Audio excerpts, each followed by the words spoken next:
Hello, everyone. Welcome to Doctors Making a Difference. I'm your host, Dr. Peter Crane. I'm a physician in rural Idaho where I've been in practice since 2011. Over the past couple of years, I've had the opportunity to be both a physician and a patient, and I've been so thankful for the doctors and other healthcare professionals who have helped me. I invite you to join us as we highlight physicians around the world who are making a difference in their communities and with their patients. Our goal is to give physicians and other healthcare professionals the tools they need to be successful in medicine, in finances, and in life. What we do makes a tremendous difference for our patients and our communities.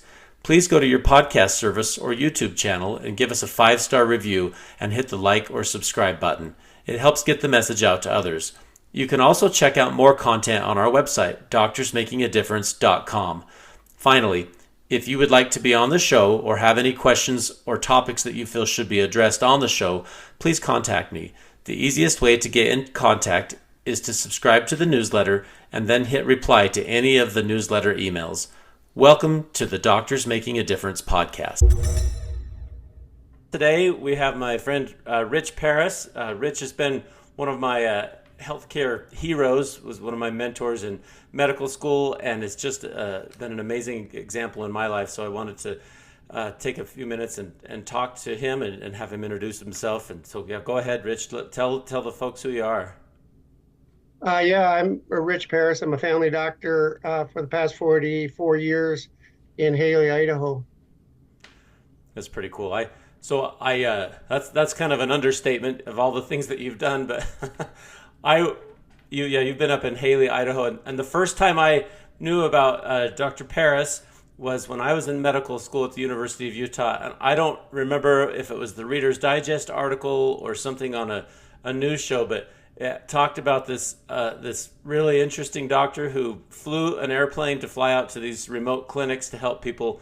And I thought maybe that would just be something in Alaska, but right here in my home state, there's some rural communities that didn't have any doctor, and Dr. Paris was flying out. So at that time, it just seemed so amazing to be able to do that. So I contacted your office, and you let me come, and I wanted to hear a little bit more about that chapter of your life with the airplane and everything like that. Yeah, that has been one of the interesting things. Even had a period of notoriety as a result of that. But it's been really fun. I've always enjoyed aviation, and got my pilot's license right after residency. Actually, I finished my residency in July and immediately went out to the airport. I was at the University of Arizona Medical Center.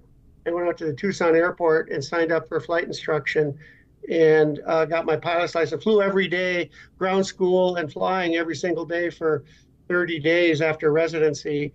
And then got my private pilot's license. And I was a bit unsettled. I thought at the time I'd be going to a small town somewhere in the mountains. And but at that time I was pretty unsettled. I was single. I wasn't so sure about moving into a small town for a long time career as a single guy, and how would I ever find a wife and that kind of thing. And so I thought maybe I'd end up working in an ER and flying from a place to live to a place to work. Uh, and so I got my pilot's license, and it was interesting at that time. I was the only member of my residency class that didn't have a job. They all thought it was pretty strange that I was going to take a break and not go right to a job. I didn't even look for a job, and instead I was looking for a place to go skiing. And I always had this dream of being a ski bum at one point, and I never got to do it. So I thought, well, since I'm pretty unsettled, I'll take a little break here, and I will become a ski bum for a year. So after a big kayak trip on the Grand Canyon and some kayak trips through Idaho, I settled in Sun Valley for the winter to ski. My main goal then was to get a condo where I could ski right to the lift. So I got a season pass and got a condo to ski to the lift, and did that for that whole ski season.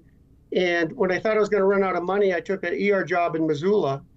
And so that was a wild year where I thought I would fly back and forth to Missoula, but being a newly minted pilot with no mountain pilot experience, and not even owning an airplane, trying to fly rental airplanes, that didn't really work out so great. So I ended up driving back and forth to Missoula on a regular schedule.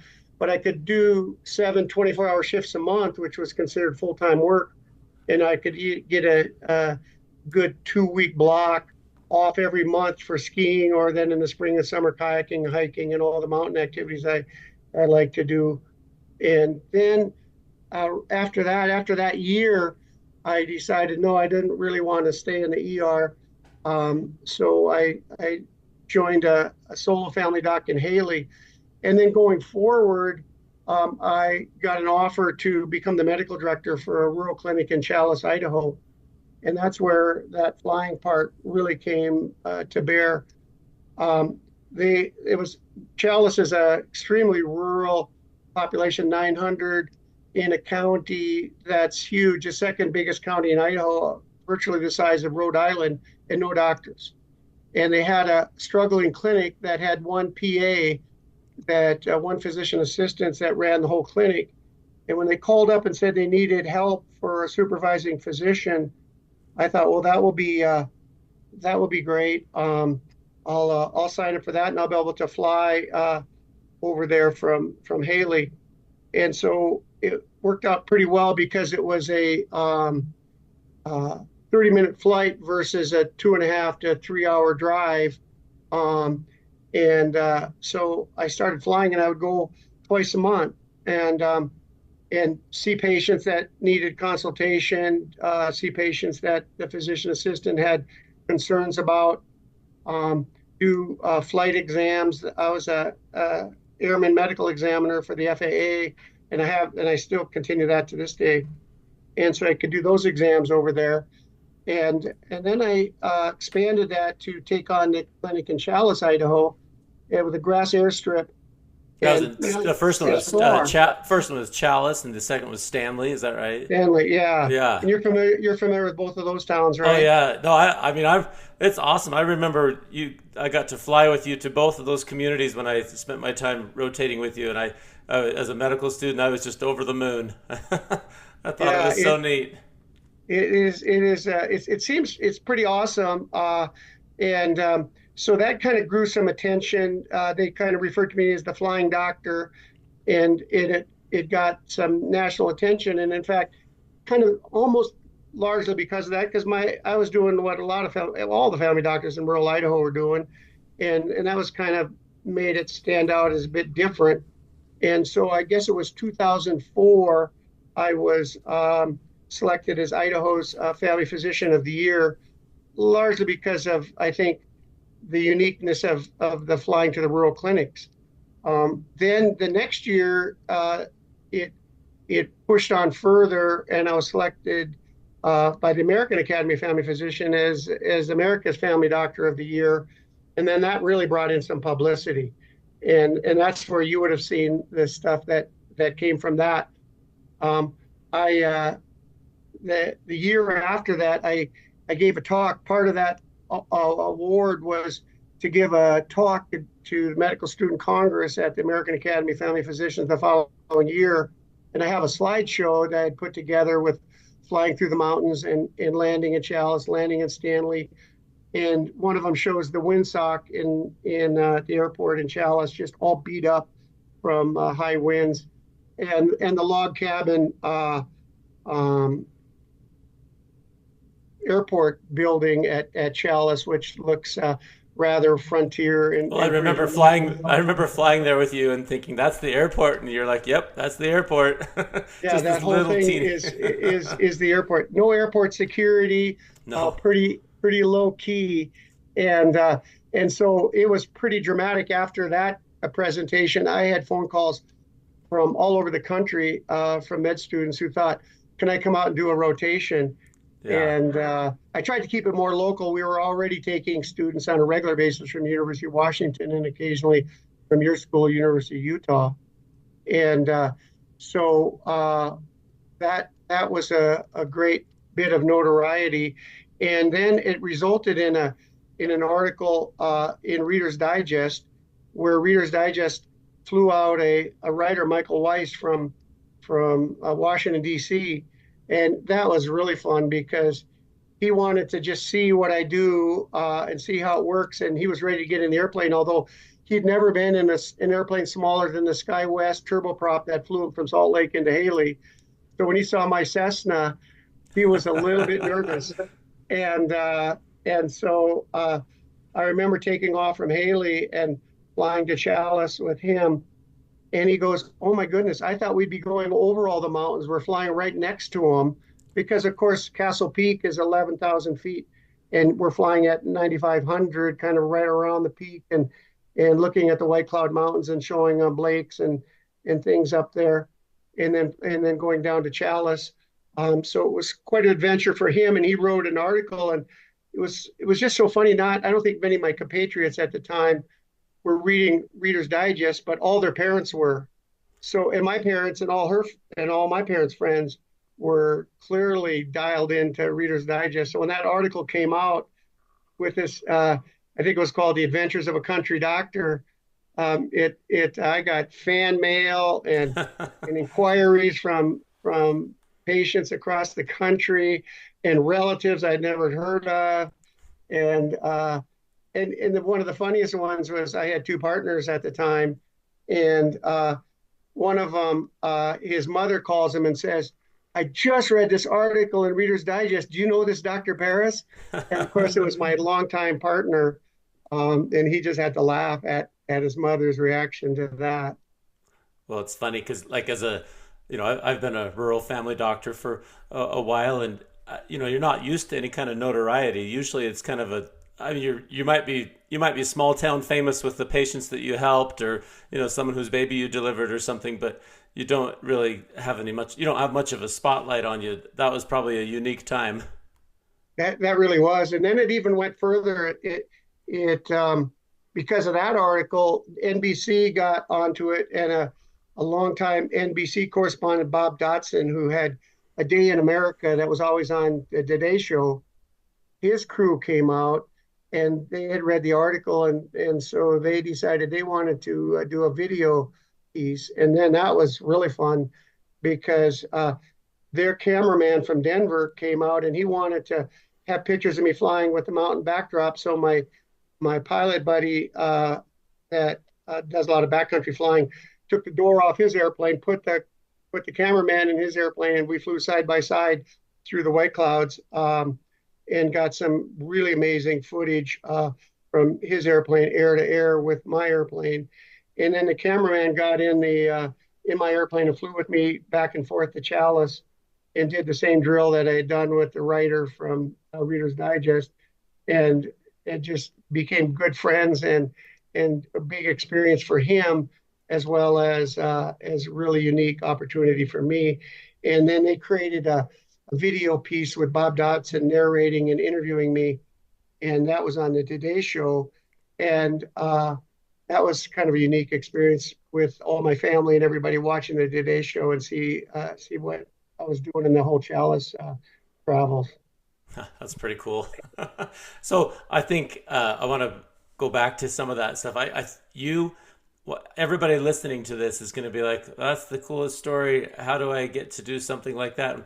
One of the parts I wanted to kind of reflect back on was how did a young Rich Paris decide to, if you were interested in becoming a ski bum, how did you become a doctor? It sounded like that was an interesting journey. And then how did you decide on rural medicine? It's just kind of this interesting life career. I was curious how you did that. Yeah, I grew up in a small town in Mandan, North Dakota, on the Missouri River, uh, and its claim to fame was Fort Abraham Lincoln, where Custer was stationed before he went off to his big battle at the Battle of Little Bighorn, and also where Lewis and Clark stayed in the winter of 1804, 1805. And so, a small rural town. My dad owned a hardware store and sporting goods store. So I grew up hunting, fishing, all the outdoor activities, and summer trips hiking and backpacking in Montana, and then learning to ski in a tiny little ski area in on the hills overlooking the Missouri River. And then a few ski trips to Colorado in high school just convinced me I really want to live in the mountains. And So I knew someday I'd end up in the mountains, and I wasn't sure quite how I do that. I got a little bit distracted there. I was recruited to play football for the Air Force Academy, and I thought, I thought I'd be really interested in doing kind of aerospace medicine and that kind of thing because I'd always thought about um, doing medical school and doing medicine. And so I went off to the Air Force Academy, and the difficulty I had was that the Air Force really wanted me to do a career in the Air Force, and I wanted to pay my 5 years of Air Force commitment for the academy and get a scholarship. And I realized I could pay for med school myself. I didn't need the Air Force to pay for it, and so I really struggled with that decision. But I really realized I was more of a free spirit, and I really wanted to be able to have total control of my life and do what I felt like I wanted to do. And the regimentation of a military career um, didn't seem to fit that. And I fell back on the fact that my dad's best friend was our family doctor, who I hunted and fished with all growing up, and he was my mentor. He was my role model to say, I really want to. When I thought about it, I really want to have a career like he had, and with the impact that he had on our family, my siblings and my parents, and the whole family dynamic and the whole small town aspect of him delivering all of us and then taking care of us all the way through high school. I thought, that's what I really want to do. So I made a difficult decision of transferring from the Air Force Academy after 2 years. And luckily, then I could finish 2 complete years of the academy and not have to have a commitment to the Air Force, and transferred to Washington University in St. Louis, finished my undergraduate degree, and then went to the University of Rochester in New York for medical school. And knew I didn't want to stay back east, so didn't look at any residencies other than out west. And then, like as I say, ended up at the University of Arizona Medical Center for residency. And then it was a given that I'd be somewhere in the Northern Rockies after that, and then ultimately settled in Haley. So you can reflect back. I think a lot of people can reflect back to when they were kids or when they were in their young adult years, somebody that stood out in their minds that, oh, that person had a big influence. And in your case, it sounds like that family doctor that was friends with your dad made kind of a big impact on you as a young man, so much that you kind of changed your career path partway through. Exactly. Yeah, that I think there is always something like that that draws you to a certain pathway, and that was really significant. Well, so the other one I want to ask is, uh, you were born in the middle of the country and you spent a lot of time in the mountains, but I also know that you like to sail. So I want to hear how did that? You're a free spirit and an adventurer and a person who just takes on whatever opportunities present in front of you. But how did you learn to become an accomplished sailor? I'd just like to hear that story because that from a That's landlocked yeah, midwestern that is state. rather surprising for a total mountain guy. But we had a place on a lake in North Dakota, and we had a small sailboat, and I really enjoyed sailing the small sailboat. And I was like, gosh, what would it be like to sail a yacht? It would just be so cool. And well, before I got married, as a sidebar, I had a little travel business where we did adventure travel, continuing medical education for doctors. And so that got me going. We did ski trips here in Sun Valley. We did bike trips in the San Juan Islands and in Vermont and in the wine country, California. We did scuba diving trips in Cozumel. And one of the trips we did was a sailing trip in Hawaii where we chartered a boat. And and I remember being on that trip, and I told the captain, I want to be your first mate, and because I wanted to learn as much as I can, um, and about sailing, so that I can do this as a vacation activity in the future. And so I used that resume, that 1 week on a sailboat, to then be able to do a charter in the easiest place to rent a sailboat in the British Virgin Islands, and took my now wife, who was a girlfriend at the time, on our first trip together to the British Virgin Islands, and chartered a 32-foot sailboat and sailed around the Virgin Islands, which was pretty easy because you can see all the islands and the navigation is pretty straightforward. And then I went to the San Juan Islands out of Seattle, actually out of Bremerton, Washington, and did a certified sailing course so I could get certified for coastal cruising and charter boat sailing. And since then, it's been a really favorite activity. My wife and I, we've chartered boats in Greece. We did Greece for our honeymoon actually, and we've been back to Greece since then on another charter. Last summer, we chartered in Tahiti, um, and back to the British Virgin Islands several times, Belize, the coast of Maine. A lot of places you would never think you would be able to travel to very easily, but really exciting to do it in your own sailboat. Oh, I remember I went to a medical meeting somewhere in the last couple of years, and I sent you a message, and after, I didn't hear back from you. And then afterwards, like, oh, sorry, I missed you. I was sailing in Tahiti or something. I'm like, oh my goodness, this guy's Yeah, still rich parents, still larger than life. was Tahiti was a really great trip. Of course, they were having the surfing for the Olympics while we were there. Right before we started our charter boat rental, we went down to check out the site for the Olympics. But Tahiti and Bora Bora, sailing around those islands is just completely magical. That is so cool. Well, so as again, most people like me and just like you have this busy life with a practice and patients that count on you and a limited time, limited funding, all that kind of stuff. How did you find time? You worked the flying into your career, like you'd fly to Stanley and Chalice on a routine basis. How did you work in the sailing? Did you have practice partners that would cover while you're gone, or how have you done that?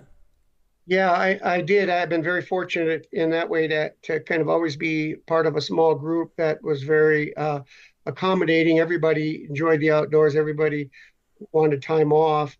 I remember in med school in Rochester, New York. First of all, there's not very much family practice. It was mostly internal medicine, and everybody looking to what city they're going to practice in. And when I told them I was thinking of going out west and being a rural family doctor, all the faculty couldn't quite figure that out. They just said, "Well, you'll never have any time off. You'll never be able to enjoy life. Are you sure that's gonna work for you?" And so I knew I needed to be in a group, and I knew I needed to have partners that would be interested in the same thing, so we could do shared time off. Started off with a group of three of us, and ultimately grew the group to eight, and always had the goal that everybody would want to take time off. Everybody should take time off to enjoy the wonderful mountains of Idaho and travels beyond.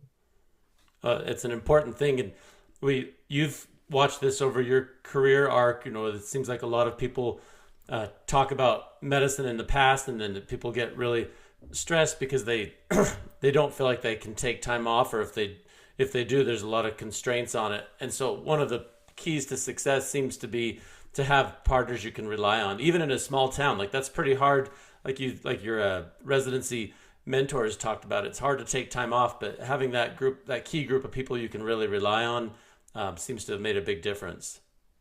Really, that I think is key, so you can pace yourself. I always felt like I was so fortunate to be busy enough to never get bored, but never so busy that I felt I was going to get burned out and not be able to continue the whole process. Yeah, when you're just think back over the past 20 years or so, have you still worked in the ER as a little bit too? You did that early on, or did you leave that part behind after you went to the small town? No, so basically, I went from full-time ER doctor, and that was what that there was a time when, again, when I was single, I thought, maybe I just stay in the ER. And certainly the time off looked quite inviting, but it was so dramatic to me how I missed the continuity. And in residency, the continuity wasn't so great that you could really see the bind of that, the draw of that. But when I was in the ER and I just longed to wonder what happened to this patient or that patient, um, and of course I had, like you, I had done advanced training in obstetrics, and I really loved the obstetrics. And so in the ER, I really missed that. So while it was hard to leave that ER job in one sense, um, it uh, it was really essential that I get back to the original dream of a small town family doc. And so the first years we had the small Haley Hospital, and I did ER from home with my two other partners, and then when my wife joined us, the four of us took ER call from home. And then as things came on, in 2000, the hospitals merged, this tiny Sun Valley hospital. People couldn't believe that Haley had a 9-bed hospital and Sun Valley had a 12-bed hospital 10 miles apart. But that was the layout at that time. And when that wasn't really feasible, medical staff went to looking to help figure out how we could get one single hospital for the community. And St. Luke's in Boise was approached and came up with the idea of building a hospital just south of Ketchum. So then we had a full-time ER group, and then we all worked a little bit in the ER as full-time shifts in that ER, and did that for half a dozen years, and then decided to just focus on the OB and the clinical practice in the office. So at that point, uh, at that point in the career, you transitioned off of covering the ER, and then it was full time practice, rounding on your patients in the hospital, and then obstetrics because you're always on call for obstetrics. Yeah, Correct. Yeah. yeah. The time I spent with you, I think you and I were talking before we started recording. I think it was about 2007. And in the weeks that I spent with you, I remember we would go to the hospital and round on inpatients. We'd do deliveries, including C-sections, and spend time in the clinic. And then every Wednesday or whatever day it was, you'd fly out to these outlying communities, Chalice and Stanley, and it was quite an interesting schedule because you had the full spectrum, and you could only really travel out of town like that because you had good partners. I remember you saying at that time. Yeah, exactly. Yeah, Wednesday was is for 25 years. Wednesday's been my flying day, and patients would even know that they'd say, "Oh, um, I was gonna try to call you, but I knew you weren't in because you'd be flying on Wednesday." Yeah, they knew the schedule. Yeah, Well, and and I it, even had to affect everything. I ended up having to change. Nobody likes to take call on Monday night, but I had to make my OB uh, hospitalist call Monday night because I started out as Tuesday night. And then if I had an all nighter and I had to fly on Wednesday, that didn't work out so well. So I ended up changing it. So I would take my OB call and my hospital call on Monday night. And so I could always get a good night's sleep on Tuesday night before I'd fly on Wednesday. yeah. So do you still have it that way where you have kind of an OB call schedule where instead of delivering just your own patients, you take the night call and whoever's on night does the deliveries, or how have you structured that? Yeah, I'm thinking when you were there, when you came with us, I was seeing my own patients at the I hospital think so. probably. Yeah, I think so Yeah, back then. that was the rotation we did then. And it was interesting. There's been so much evolution, and it's just hard for me to remember when we evolved at what stage. But our next stage then was to, amongst our group, which had grown to 6 doctors by that point, we decided it wasn't at all efficient for all of us to drive 6, 7 miles up to the hospital to round on one or two patients each. So we made our own little hospitalist rotation where we took turns, and one every 6 weeks you would have a hospital week with very limited office, but you'd be at the hospital every morning rounding on all of our patients. And that was a bit of a change.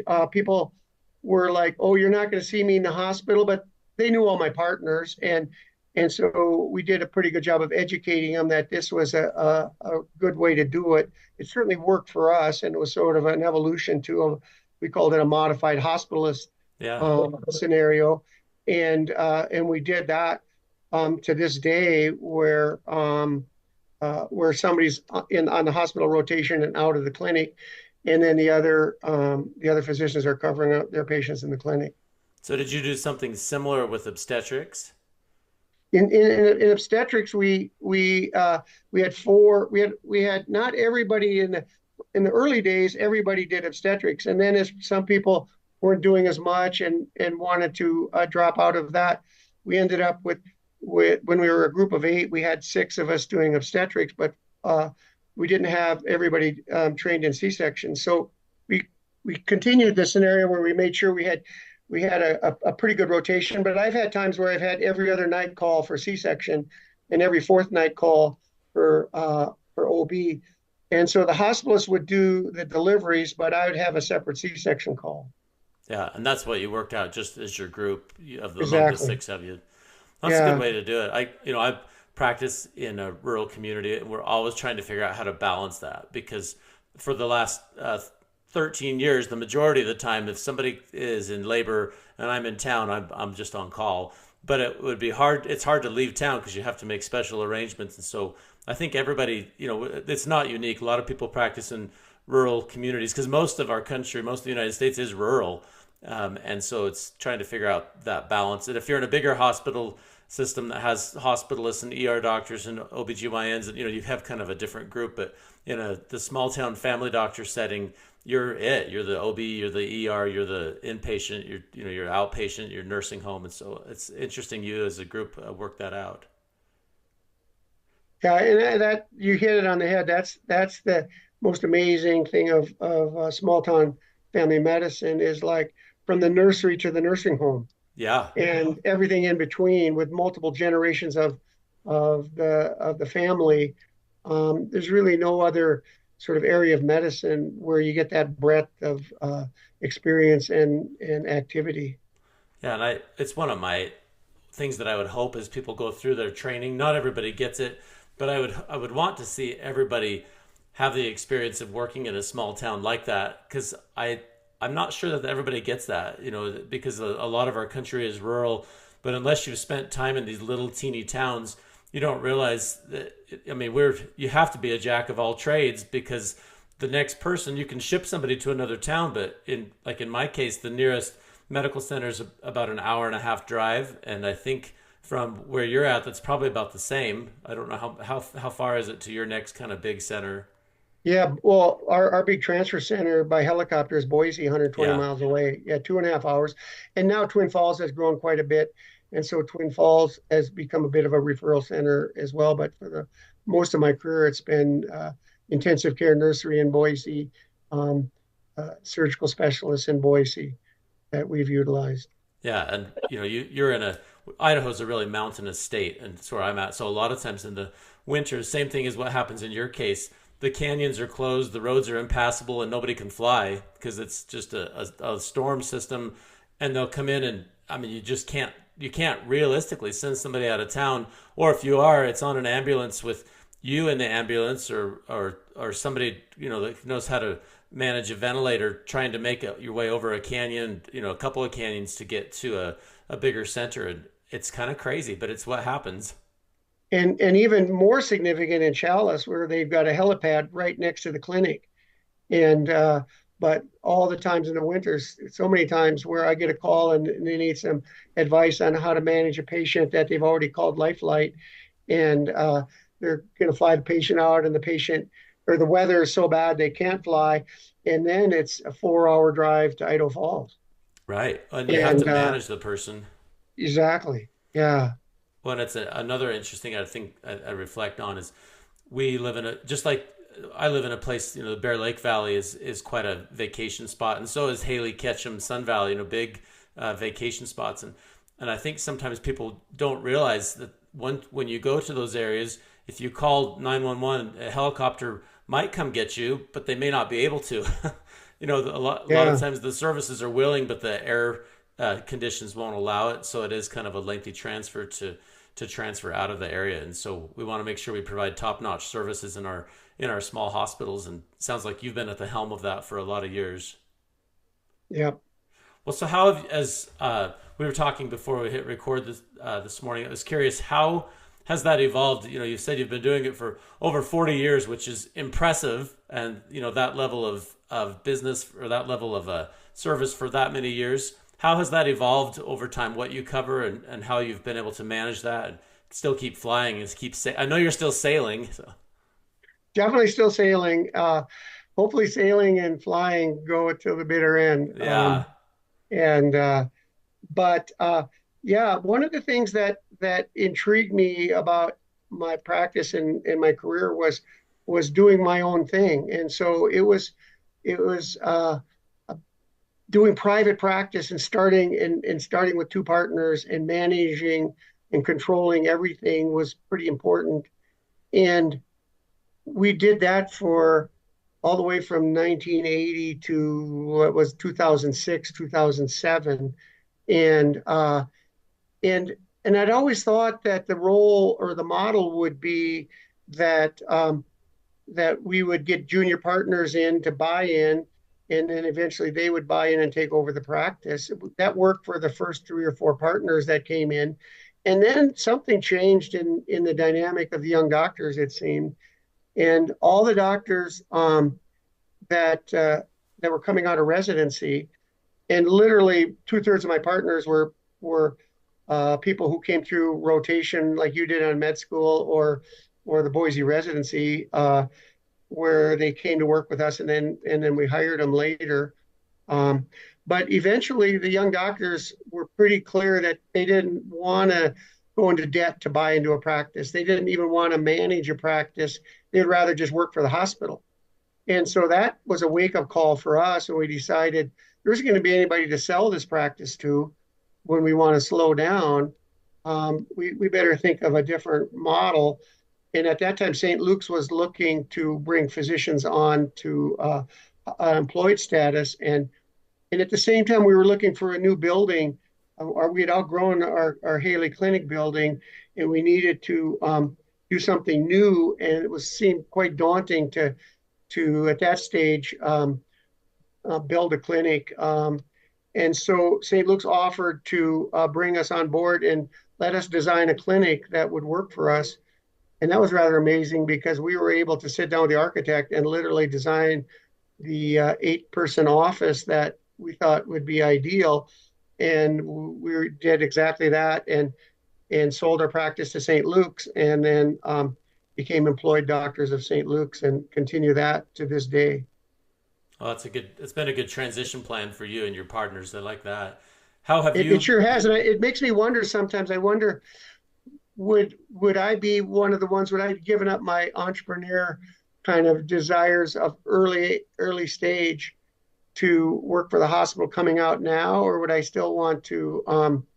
Uh, would I be comfortable working for the hospital? So, but it's so much more common to be employed now, and it really is a good model overall, and offers a lot of flexibility that we didn't even have as a private practice. So that transition just worked out perfectly for us. Do you think, just kind of a sidebar, do you think that the insurance environment or the billing practices or things like that have changed significantly over that time? Because there's been a big shift where people will primarily go to an employed thing instead of starting into a private practice, and for better or worse, that sometimes means doctors lose some of the influence or power they had as employers and as entrepreneurs. But at the same time, it seems like the business side of medicine is pretty challenging. And I was curious if that's actually changed or if that's just perception. No, I think it's definitely changed, and I think that unless you're going to do direct primary care, it really is probably the only feasible way for most people to do primary care practice is in the hospital system, and and you still have I think if you choose the right system and the structure is good, it can be very rewarding and still have enough autonomy, not like we had when we were running our own business, but then of course the responsibilities and some of the risk is much less as well. So I think it is a real phenomenon that's going to stick. Yeah, well, so you can reflect back when you and your partners started in Haley all those years ago. I'm assuming you had someone that kind of just did the billing and the practice management could be done sort of in house, and now it's become more complicated. And your lived experience would say that's true. That's exactly right. And then some of the escalating costs of electronic medical records and stuff like that fuel that even more. And when I think of the amount of uh, IT services that goes on at our place, I don't know how you would manage that on your own independently. Yeah, I've had that same thought. It's interesting. In a small town, you do gain some of the protections. The hospital shares that risk with you a little bit because if you get sick or you get down for a while, if it's just you, you don't have a lot to fall back on. But if you're with an organization, they say, well, you've got some sick time or you've got some paid time off accumulated or something along those lines. So there's pros and cons, but it sounds like for your particular practice, the benefits outweighed the risks at some point. Yes, yes, I think that's true. The other flexibility aspect of that I hadn't really thought about, but turned out to be extremely valuable to me is as I start. First of all, I never thought about retirement. When I turned 65 and people started asking about retirement, I go, "You mean I got to quit?" I had no Love it. I had no desire to quit or hadn't even thought about it. I thought I guess I'd be one of these folks that just pushes on forever till you can't physically do it.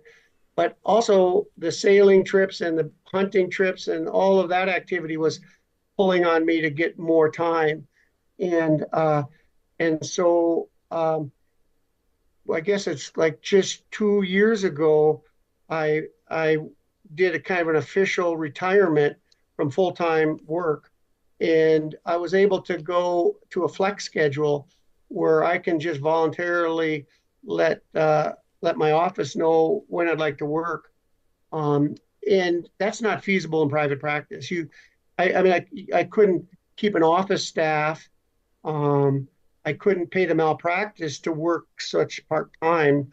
So I'm down to like 3 days a month at the main clinic and the Wednesdays flying, and that wouldn't really be feasible in a private practice. So the ability to dial it back but still be involved is has been a real blessing, and really only feasible because of our current practice structure. So you were able to make it so that you still fly on Wednesdays, and you said about 3 days a month. Is that what you said for the Correct. Yeah. other clinic?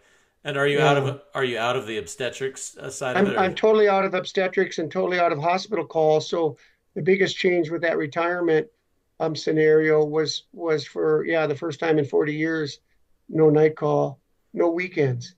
And I thought I did pretty good with basically working one weekend a month for 40 years, but all of a sudden I wanted more time off, and getting that extra weekend and more weeks off completely.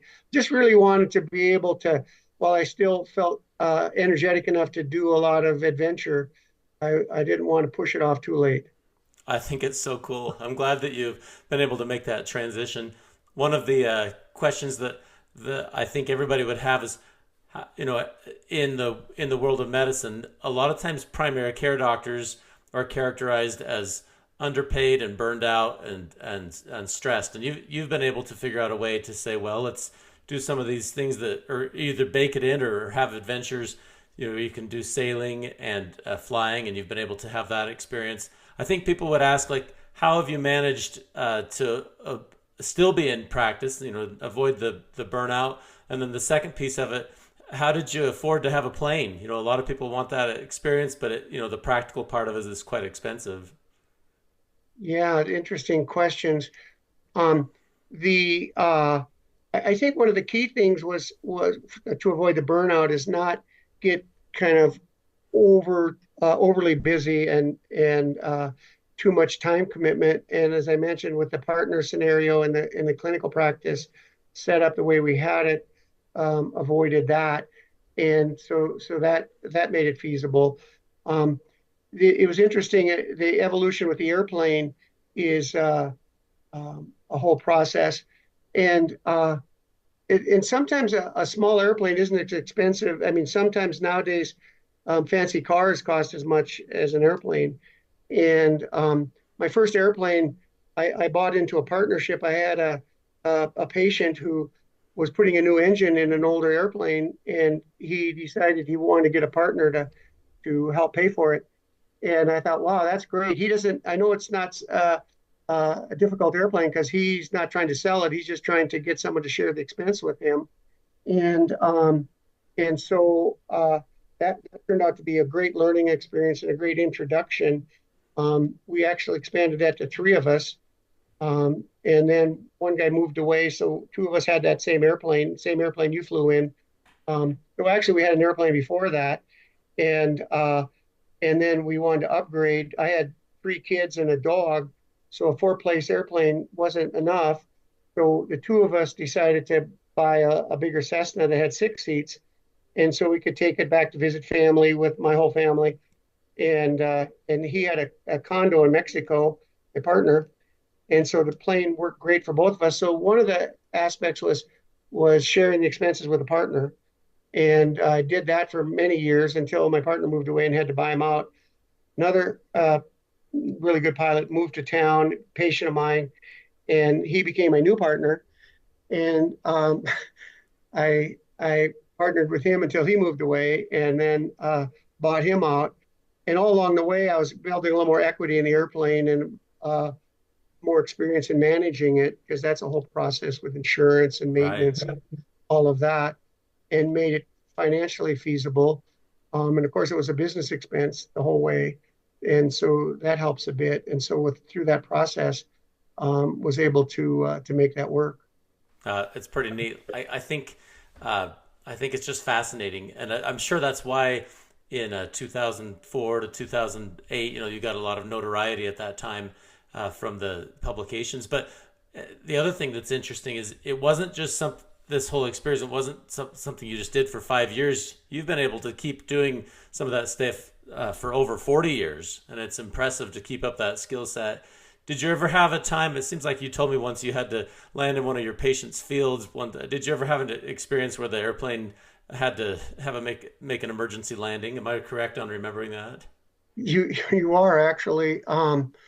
Yeah, in an airplane, you have all sorts of experiences. I've landed at one time. I had to land on a road, and the engine was misbehaving, and there's some issues with the fuel line, and I was able to take off and not have an issue there. The episode that you're mentioning was early 2000s, and I was coming back from Twin Falls, and it was purely pilot error. I There was a technique where it was really hot from Twin Falls, and you could use the boost pump to get more fuel, and I put the boost pump on to help the engine cool. And my landing checklist should have included making sure the fuel boost pump is off, and I didn't make note of that because I rarely ever use the boost pump. And so as I was coming into the Haley Airport, the fuel was too rich basically because the boost pump's still on as I dialed back and was getting ready to land, and all of a sudden I lost power Mm. of the engine. Um, Fortunately, there's a barley field that extends for a full mile before the Haley Airport, and I've always liked to read about other people's problems with flying, and one of the things is always trying to make the airplane go farther than it can go when you don't have power. So rather than try to make the airport and maybe hit the fence right at the end, I decided to make a landing right into the barley field, and that was kind of rough because it was obviously in the news, and but the airplane wasn't harmed at all, and came to a fairly quick stop because of the traction of all the barley flying around. Um, and I thought we could just hook a tow and open the fence and tow it up, but the maintenance people didn't like that idea, so we had to bring a truck in and lift it up with a crane and put it on the back of a flatbed truck and haul it back to the airport. But all it needed was to go to the maintenance shop and pull out all the barley out of the engine and the other parts, and there was no damage to the airplane, thank goodness, and obviously no damage to me, just a little bit of embarrassment. Oh, it's yeah. I mean, I guess you had to. I guess you had to buy some barley that year. Yeah, yeah. My patient kind of threatened to do that, but he never actually billed me for it. Oh, he never did. He's No, probably just glad that you survived it. exactly, Oh my exactly. goodness, that's crazy. Well, think back over the, this wonderful career you've had. Do you have any patient stories you could share? I know you've had a million of them going back and forth to the trying to get OB patients delivered all the way from those outlying communities to your to the main hospital, and I just wondered if there's any experiences like that you could share. Oh, yeah, you say there's so many like Right. we all have. I guess one of my thoughts is I really wish I had have kept a diary. I wish I would have made notes on, in retrospect, every delivery because they're all special, they're all unique, uh, and some of them are just memorable. You never forget. Um, One that was just sort of interesting was when I was in Chalice it was a really bad weather day and I had to drive. And so I was over there, had driven. An OB patient came in for a prenatal check, near term, and and the nurse said, "Well, her bag of waters has broken, and she's wondering if she's starting to have contractions." And I go, "We better check her right away." And we did, and sure enough, membranes had been ruptured, and she was starting into labor, and she was actually somewhat dilated already. And I thought, boy, I'd rather not deliver her here, and we've got some time. So I thought to myself, we should try to see if I think we could probably make it to Haley. And so we set up a scenario where I took the precip basin, that we would use for an emergency delivery, and I got in my car behind her car with her husband driving, and told them if it got too far along, they would just stop and we would have a delivery on the roadside. And if we made it to Stanley, halfway there we would stop and check. And no cell service then. And so all we could do was me follow them, got to Stanley, and it was kind of concerning. So we went into the Stanley Clinic and did a check there to see. And I said I think because we were ready to do delivery right there in that clinic, if need be. But I thought we could make it over the hill, and so we got back in the cars and drove over Galena Pass. And from the Stanley Clinic, I had them call and tell them we're on our way, be ready up in labor and delivery. And we rolled into the emergency door and ran upstairs and had a delivery about 10 minutes later. Oh my So goodness. cut it kind of close and avoided the delivery out on the highway. Wow. Did you ever deliver anybody in Stanley or Chalice, or did most of them make it to Sun Valley or to I Wood monitored River? several deliveries that the physician assistants did, but never a delivery while I was there. So some of the I physician did get a assistant few had to, deliveries. Yeah, physician assistants had to do a couple of deliveries over all those years on my patients. because the person would present too far along or something. And Right, did exactly, they had oxygen and all the and suction and exactly. all that stuff in that Hmm. clinic? Yeah, And then would they transfer the baby via ambulance? Then after that, once exactly. Yeah. things were stable. Hmm. Yeah. Wow. That's a crazy story following somebody on a stormy night, just you with your little precipitous delivery kit, saying, like, Yeah. well, I Yeah. don't really want to deliver on the top of Galena Pass, so we'll just keep on going. Then there's one where one of the unique episodes that all my partners still remember to this day is my nurse comes into me in our old Haley clinic where you were at. They This patient in room three, this young lady in room three is having vaginal bleeding, and I think she might be having a miscarriage.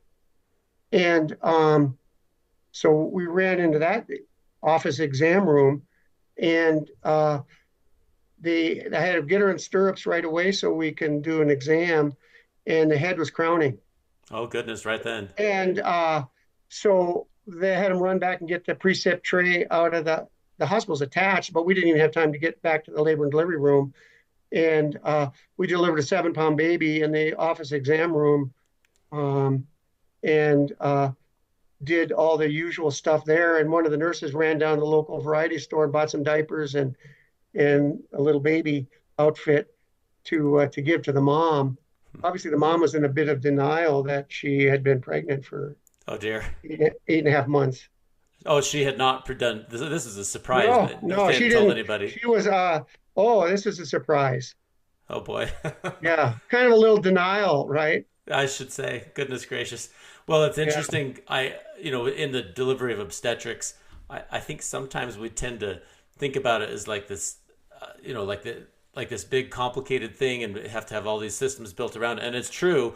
We do need to make sure we try to cut down our mortality rate and all that kind of stuff, and try to really make sure you walk out of there with a healthy mom and baby. But I kind of try to preach this a little bit. Having a baby, being pregnant is not a disease. It's just a normal part of being an adult woman. And so I think people live in all sorts of inconvenient places. So it's great to be able to deliver people where they're at and help them, and be able to coach the PAs or anybody you might work with, so that process can be safe and effective, and make sure that we have as good outcomes as we can. yeah. There's not very many clinics where you have drills on deliveries in the well in Chalice. It's like there's one room that's the ER, and Right. that would be our delivery room up there. So we'd have to have drills for the so like you mentioned, so that the physician assistants that work there are comfortable in that scenario where there's got to be a delivery at the rural clinic and not even the hospital. Well, I think when I was there, you had a couple of people that we knew they were going to deliver soon, just because of their dates. And I think a lot of them, if they lived in Chalice, would come stay near the hospital for those last couple of weeks, if they had some family or somebody nearby, because it is hard if you're driving. They're crazy at 2 o'clock in the morning in a storm trying to get there. And so, Exactly. And for the same reason, whenever it was feasible, we would do an elective induction a lot of times at 39 weeks right. and and have control of it that way. So we try to prevent that scenario from happening as much as we could. Well, it makes a big difference for those patients who are in those communities to have someone who has the experience and expertise. You don't have an OR, you can't do a C-section, but you can manage a delivery. You can manage some complications of delivery and be there, even if it's not ideal. Because the reality is, a lot of our country is pretty rural, and Chalice is uniquely rural for the lower 48 states, but it's still your ability to go out there and help them has really helped a lot of people. I'm confident. Yeah, sure has.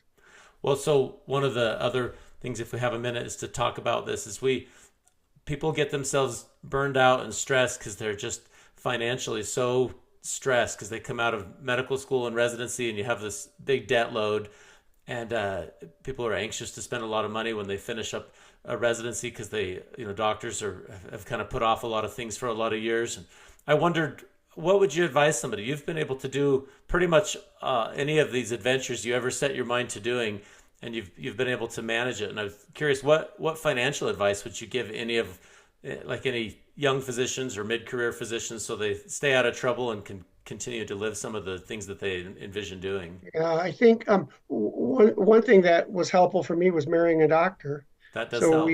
we had two incomes rather than one.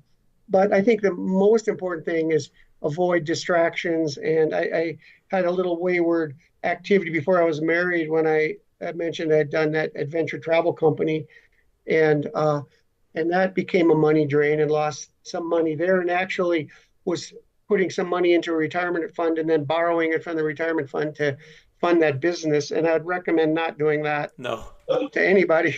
But fortunately, that was only a couple of years. And as soon as I got married, then and it got a lot more conservative. And I think the single biggest thing was having a financial manager that helped us with our clinic, that helped us set up a 401k retirement fund for our entire clinic, and then maximizing contributions to that fund for the last 30 years, and the compounding of just regular investments in a fairly conservative setup uh, has proven to be more than adequate, such that retirement income is not really a question at all. So I think it's consistency and conservative money management over the long haul. I suppose, like all money managers preach, is the way to go, and avoid short-term um, big money opportunities that look inviting, but but don't provide the consistency and the safety of the long-term No. pathway.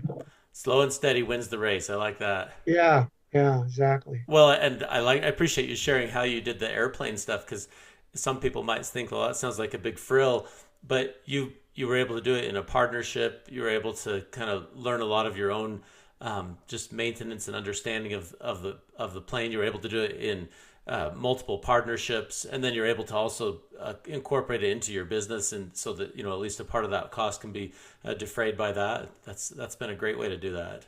It reminds me now of one of the wildest adventures of all time, um, was getting a new airplane. Hmm. Um, the airplane that you flew in that I thought I would keep forever.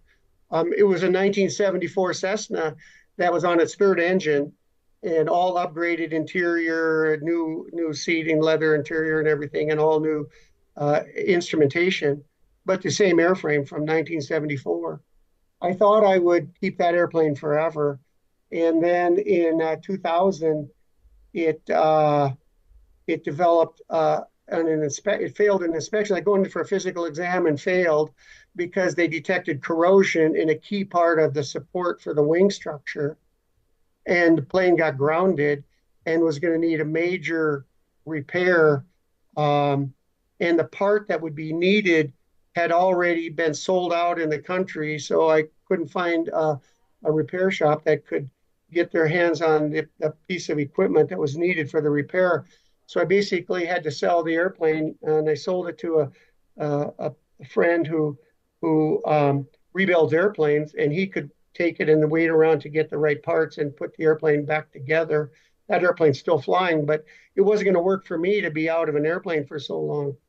So I decided it was time to buy a new airplane, and so I went through this computer search process for 6 months, 4 to 6 months, while I used a rental airplane for the work, which was never very much fun. I was like flying my own airplane, felt more comfortable in my own airplane, and searched and searched and searched and couldn't find what I was looking for. And then I finally found it on the internet, um, and thought this is the perfect airplane. And and as I looked into it deeper, it was perfect on studying all the ramifications, and all the equipment on the airplane was perfect. The only difficulty was it was in Asuncion, Paraguay. Oh, a long way. Yeah. So that started a whole process of how do I get this airplane and get it back here to Idaho. And so the whole month of August 2021, in the middle of COVID, I spent getting this airplane. So I flew from Haley. My wife thought, my attorney, my aviation attorney, definitely thought I was crazy. Um, but I bought a one-way ticket to Sao Paulo, Brazil, and then from there to Asuncion, Paraguay, to check out the airplane. It was owned by a wealthy rancher who was buying a new airplane in the States, brand new Cessna from the factory in Wichita, and so he's going to sell. He was selling this Cessna, and so that turned out to be an amazing adventure. I flew with him to his two ranches, which were grass airstrips. He had me fly the airplane to get used to it. We flew all around Paraguay for 3 or 4 days.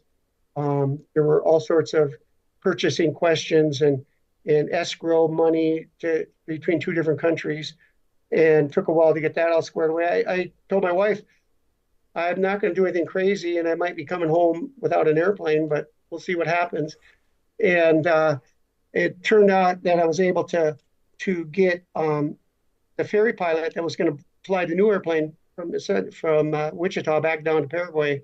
I got him to fly with me, and we flew it back from Paraguay all the way the whole length of Brazil over the Amazon, which is really wild Yeah, because you you have no can't land. contact. You can't no place to land and no radio contact, and airplanes have been lost and never found in the jungle of the Amazon. Um, then flew over Guyana out into the Caribbean, and flew all the Caribbean islands up to Florida, and then Florida to Wichita. Hmm. And then he got out and got into the other airplane to fly back, and I flew it to Haley. And so that's the airplane I have now. So So it's it's got a it's pretty long range if you can make that trip from Paraguay all the way to Idaho in what, 3 stops? oh no, many stops. Oh, It was I think 12 fuel stops, 5 days to get from Paraguay back to Haley. wow. That is an adventure. Yeah, it was pretty, and it took me I think it was 6 COVID tests because every 3 days it was right in the middle of COVID, so it was pretty wild for that reason. I think I definitely had 6 different COVID tests because every time you crossed the border you had to have a new COVID test. And so just lining up COVID tests at almost every landing was experiencing itself. Well, I'm glad Never you got have an COVID, airplane. I'm glad you got never one got that COVID, works. never got sick, so Oh, that was good. That's a blessing. Well, you've got your plane now. You can keep flying, and sounds like for the foreseeable future, you still get to do it. You still get to do what you love, and I love it. yeah, I definitely will keep it going as long as I can. That's pretty neat. Well, thank you for going over this. Do you have any other advice for our listeners? I think people will be fascinated by this story of a life lived and having all these adventures sort of baked into your life. Yeah, I think I think the main thing is uh, figure out what's really important to you and focus on the important stuff. Don't worry about the politics and don't worry about the things that frustrate you. It's so easy to get kind of caught up in things you can't control, and I've always been one to advocate to really focus on the things that you have control over and downplay and ignore the things that you can't control. And in medicine, there's so many things that you get to control, and there's so many amazing aspects to this career that I think if you just really focus on the good stuff when frustrations appear, to not let that get you down is key. And the other thing I think is so important is to embrace change. I mean, as we've talked about the amount of change that you've seen in your career, and definitely the amount of change that I've seen. And if you embrace the change and look forward to new challenges, it's like learning a new flying skill. I mean, when you have to learn the EMR when you couldn't hardly type, um, is uh, is quite an effort. But if you decide this is a new challenge and there's some excitement in this, and I can learn new things by doing this, um, going to different payment models in the healthcare system and going to an EMR and going to scribes or AI scribes, which we're now messing with now. It's a huge amount of change. My day to day office experience totally different than it was in the early 80s. But I think by looking forward to that change and embracing it is a huge part of happiness in that arena. It's such good advice. I again, for years, you've been one of my heroes. Like, and that's because in my formative years of medical school, I got to go spend some time with you, and it wasn't like this.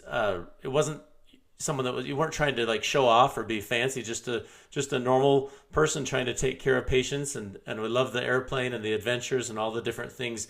But just to get in there and take care of people, meet them where they're at, and go to their community and take care of people, and I think that's why it's been a fulfilling career. I'm sure for a lot of years, patients know that when they show up, you're just going to treat them like neighbors, because that's what they are. They're friends and neighbors and family, and I remember being impressed with your ability to do that in your community, and I think that's one of the things that brings a lot of satisfaction in my life, and I've talked to other doctors, same story, that you just enjoy just the real interaction with other people, and you get to know them as real people, and you really care about them. And then once they know that you have that level of trust, they'll trust you with some of their most difficult challenges that they are facing. Yeah, I think that aspect and just the longevity of delivering a child, watching them grow up in your community, um, going to hockey games with them and playing with your kids, and um, I remember high school graduation where our boys were graduating from high school, and we had delivered a large portion of that graduating class. And you would see them at 18 when you were the first person to lay eyes on them. when they were born. I mean, just a very unique and interesting experience there. Oh, that's pretty neat. Well, I really appreciate you taking the time to do this. Again, I've loved this interview. I think our listeners will love it, and sure encourage people to keep finding their way to stay in medicine, keep finding a way to make a difference. And Dr. Rich Paris has done that. Thank you so much for your example. Thanks a lot, Peter. Enjoyed getting to visit with you again. It's Oh been a while. You yeah, got to come up and visit us next time you're in the area. I will do that. That would be so fun. It's great to That'd talk be to great. you.